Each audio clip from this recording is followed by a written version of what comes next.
ជាតិខ្មែរថៃដែនដីសីមាអ្នកនៅទីណាឥតប្រែជាតិខ្មែរវប្បធម៌ចំណងជាតិសង្ឃពូកាយើងត្រូវខំថែឲ្យបានធិនទេយើងជាកូនខ្មែររួមគ្នាថែមរតកដូនតាជាតិយើងថ្លៃថ្លាដោយសារយើងចេះសាមគ្គីគ្នាព្រួនដៃគ្នាឡើងមិនអើយក៏សង្ជាតិអភិវឌ្ឍក្រុមគ្នាព្រោះយើងគ្រប់គ្នាសុទ្ធតែមានបេះដូងជាខ្មែរ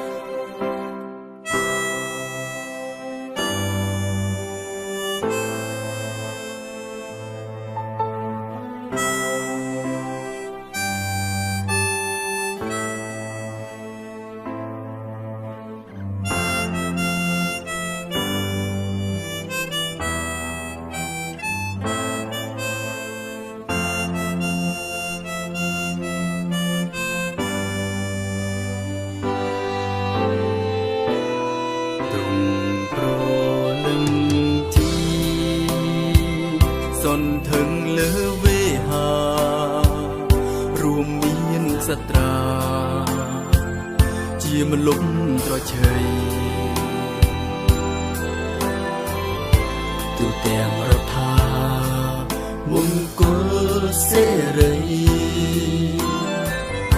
ក្លែងចាំប្រស្រីជួនតែក្តីសុខយើងជាកូនខ្មែររួមគ្នាថែមរតកដូនតាជាតិយើងថ្លៃថ្លាដោយសារយើងចេះសាមគ្គីគ្នារួមដៃគ្នាឡើងមិនអើយក៏សង្ជាតិអភិវឌ្ឍក្រុមគ្នាព្រោះយើង